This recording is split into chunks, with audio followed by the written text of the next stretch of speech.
মানে একটু একটু ব্রেন নাই। উনি ভিডিও করছে ঠিক আছে, আমার বেস্ট দেখা সমস্যা নাই, আমি 5 রাত ঘুমাই নাই, আমার অসুন্দর লাগতেই পারে, বাট উনি রোমান্টিক গান দিয়ে ভিডিও ছাড়বো কেন? উনি মানে আমি তো বুঝি নাই, তো তুমি ওকে বলবা না? উনি ভয়েস দিয়ে ভিডিও করছে, আমার জিজ্ঞেস করতেছে বিয়েতে এসে তোমার ফিলিংস কি, আমি বলতেছি যে হ্যাঁ বাড়িতে অনেক মজা করতেছি। পরে জিজ্ঞেস করতে তোমার এখানে মিডিয়ার যাত্রা কেমন, শুধু আমি নর্মালি বলতেছি, আমি কি জানতাম উনি রোমান্টিক গান দিয়ে ভিডিও ছাড়বো? এখন কি সমস্যা হয়েছে? আচ্ছা উনি ছাড়ছে, আমি তো বলতেছি না কোনো সমস্যা, উনি রোমান্টিক গান দিব কেন? আবার গান দিছে টুম্পা আমার লাইফে এলো, এই গান কেন দিব? এই লোকটা আসছে, এসে আমাকে বলতেছে, আমরা তো অনেক বেশি ব্যস্ত ছিলাম, তো আমাকে এসে বলতেছে যে আমি দিশা এবং আপনার খুব বিগ ফ্যান, আপনাদের অনেক পছন্দ করি আপু, আমি আপনাদের একটু ইন্টারভিউ নিবো এসে। তো বাড়িতে অনেকেই ছিল, আমার ভাইটাই, তো ওদের সাথে কথা টথা বলে দেন আমার সাথে কথা বলছে, আর একটা ক্যামেরা নিয়ে আসছে, এটা এমন ব্যস্ত দেখা যাচ্ছে। আর মানে আমার ইন্টারভিউ নিলো, দেখলাম এটা তো গান দিছে, তোমারটা তো গান দিছে। অসুন্দর লাগার কারণ আছে, আমি 5 রাত ঘুমাই নাই, এই জন্য আমার পুরা জঘন্য লাগতেছিল। আচ্ছা জঘন্য লাগুক ঘটনা না, কিন্তু এই রোমান্টিক গান দিব কেন? মানে তারপর আরেকটা কাহিনী কি হয়েছে, বাড়িতে আসছে যে যারা ডিজে বাজায়, ওই ছেলে দেখলাম 2-3 ভিডিও করে রোমান্টিক গান দিয়েছে, পরে দেখলাম আকাশে ওর বাড়িতে একটা গ্রুপ পাঠায় ওরে দিয়ে ভিডিও ডিলিট করাইছে গেল। এখন এই ছেলেটা এই কাজটা কেন করলো? তুমি জিজ্ঞেস করো। আমি কি ওর অ্যাড্রেস রাখছি, ওর বাড়ি নাকি আমাদের এইদিকে কোন জায়গায়, এখন কত মানুষ তোমার সাথে দেখা করতে আছে বাড়িতে গেলে। তো এইগুলো আপনারা করবেন, আপনারা আসেন মানে হাতে পায়ে ধরে রিকোয়েস্ট করেন। তো আমরা ভাবি যে সব ফ্যান ফলোয়ারদেরকে আমরা হচ্ছে প্রায়োরিটি দিই, গুরুত্ব দিই। এবার ফ্যান ফলোয়ার যেই হোক, যেই অবস্থানেরই হোক, আমার কাছে হচ্ছে কে গরিব, কে বড় লোক, কে সুন্দর, কে অসুন্দর, এটা আমার কাছে ম্যাটার করে না।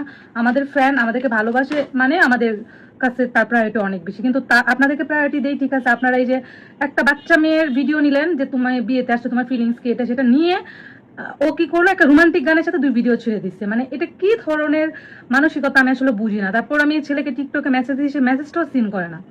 হ্যাঁ, তো এইগুলা কেন করেন আপনারা? এইগুলা করা কি ঠিক? এই জন্যই মানে নর্মালি হয় যে দিশাকে নিয়ে যদি আমরা কোনো প্রোগ্রামে যাই, দিশাকে সিঙ্গেল কারোর সাথে ছবি ভিডিও করতে দেয় না বাপ্পি থাকলে, এবং আমিও না। আমি মাঝখানে দাঁড়াই, সাইডে দিশাকে দিই, কারণ একলা ছবি ভিডিও করলেই এই কাজ ঘটাই। এর আগে আমরা কক্সে ঘুরতে গেছি, এক ছেলে এসে বলে দিশার সাথে একটা ছবি তুলবো। ওমা একটা ছবি তুলে একটা ভিডিও করে সে দুনিয়ার উল্টাপাল্টা গান দিয়ে ছবি ভিডিও সারা শুরু করছে। পরে পুলিশ নিয়ে কক্সবাজার ধরে ক্যাপশন কি এক একটা মা গো, ভিডিও ডিলিট করে। আবার আমার সাথে ডুয়েট করে, তা রাগ করো না। এইগুলা যে কি একটা সিচুয়েশন। আর পাবলিক তো আছে, কিছু পাবলিক যারা হেটার্স আছে, এগুলা স্ক্রিনশট নিয়ে নিয়ে দিশাকে পাঠায়, এই কমেন্ট করে ওই কমেন্ট করে। আপনাদের তো একটু বুদ্ধি থাকা উচিত যে আসলে ওরা ফ্যান হিসেবে দিশার কাছে যে একটা ছবি ভিডিও করে, আবার যদি ছবি না তুলে ভিডিও না করতে চায়, তখন আপনারাই আবার বলবেন দিশা হিংসুটে, দিশার ভাব বেশি, ওকে বয়কট করুন, আনফলো করুন, এগুলো তখন আপনারাই বলেন।